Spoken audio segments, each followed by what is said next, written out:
Hello, and welcome to Historical Humans Reads, where we take primary sources and bring them to your screen.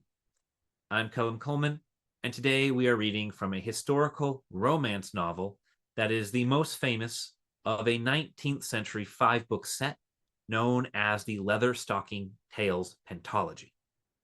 This novel is, of course, 1826's Last of the Mohicans by James Fenimore Cooper. Made into a movie in 1992, Last of the Mohicans tells the story of two sisters who are captured during the French and Indian War and must now navigate the minefields of love, war, and the vast 18th century American wilderness. Today we will be reading from Chapter 1 of Last of the Mohicans by James Fenimore Cooper, and with that, let's begin. Winding its way among countless islands, and embedded in mountains, the Holy Lake extended a dozen leagues still further to the south.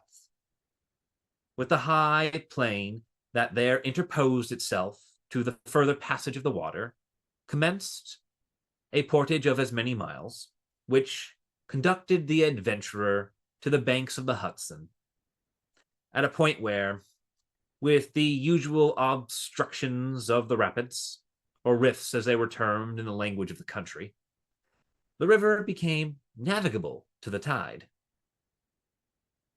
Well in pursuit of their daring plans of annoyance, the restless enterprise of the French even attempted the distant and difficult gorges of the Allegheny. It may easily be imagined that their proverbial acuteness would not overlook the natural advantages of the district we have just described. It became emphatically the bloody arena, in which most of the battles for the mastery of the colonies were contested. Forts were erected at the different points that commanded the facilities of the route, and they were taken and retaken, razed and rebuilt, as victory alighted on the hostile banners. While the husbandmen shrank back from the dangerous passes within the safer boundaries of more ancient settlements, armies larger than those that had often disposed of scepters of their mother countries were seen to bury themselves in these forests, from whence they rarely returned, but in skeletal bands that were haggard with care or dejected by defeat. Though the arts of peace were unknown to this fatal region, its forests were alive with men. Its shades and its glens rang with the sounds of martial music, and the echoes of the mountains threw back the laugh or repeated the wanton cry of many a gallant and reckless youth, as he hurried by them in the noontide of his spirits to slumber in a long night of forgetfulness.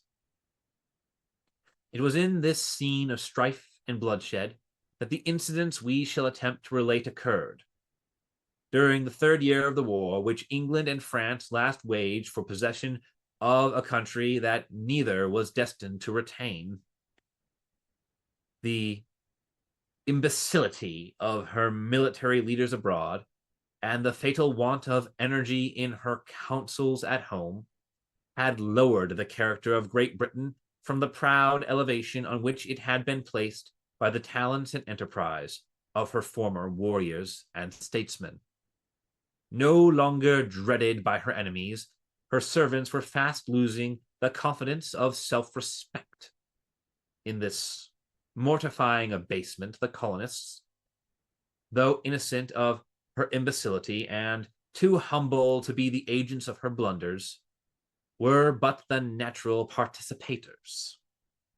They had recently seen a chosen army from that country, which, reverencing as a mother, they had blindly believed invincible.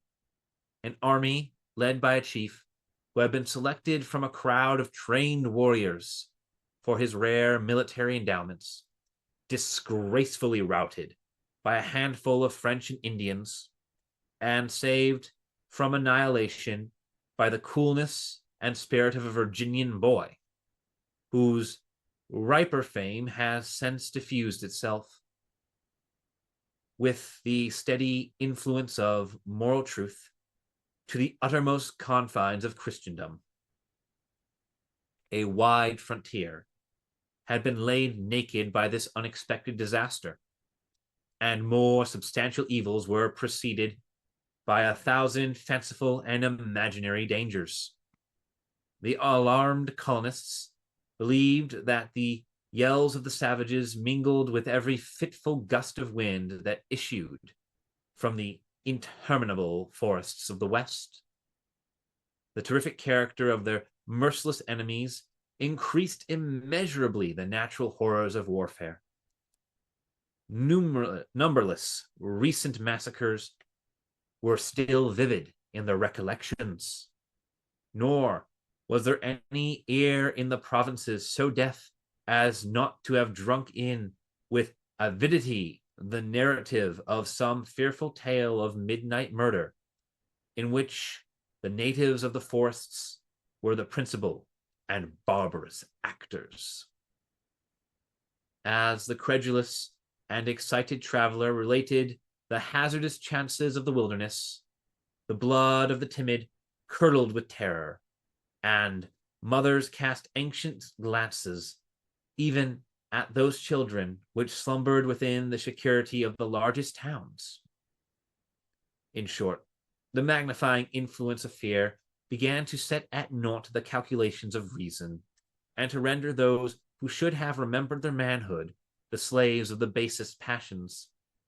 Even the most confident and the stoutest hearts began to think the issue of the contest was becoming doubtful, and that abject class was hourly increasing in numbers, who thought they foresaw all the possessions of the English crown in America subdued by their Christian foes, or laid waste by the inroads of their relentless allies.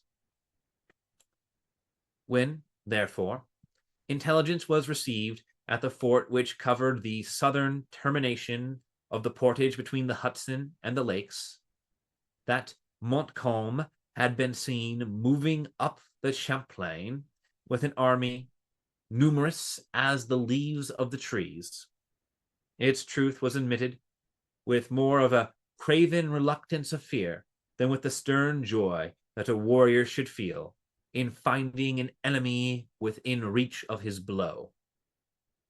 The news had been brought, toward the decline of the day, in midsummer, by an Indian runner, who also bore an urgent request from Monroe, the commander of a work on the shore of the Holy Lake, for a speedy and powerful reinforcement. It has already been mentioned that the distance between these two posts was less than 5 leagues.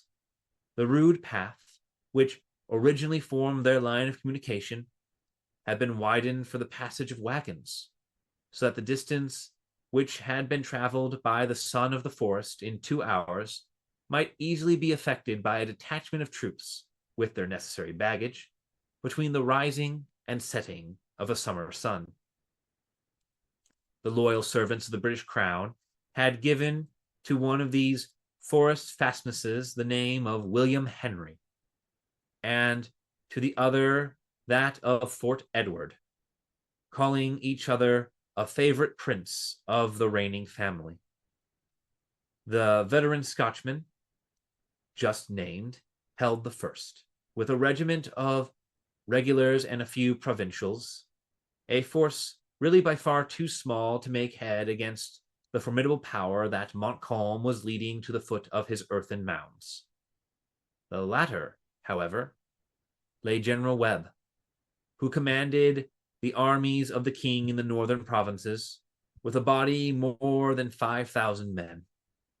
By uniting the several detachments under his command, this officer might have arrayed nearly double that number of combatants against the enterprising Frenchman, who had ventured so far from his reinforcements, with an army but little superior in numbers. But, under the influence of their degraded fortunes, Both officers and men appeared better disposed to await the approach of their formidable antagonists within their works than to resist the progress of their march. By emulating the successful example of the French at Fort du Quesnay and striking a blow on their advance. This has been an excerpt from Last of the Mohicans on Historical Humans Reads. If you enjoyed this video and would like to hear more excerpts from original texts, please subscribe to be notified of the next one. If there is a work you would like to hear, be sure to like the video and leave a comment listing it below. Thank you for listening.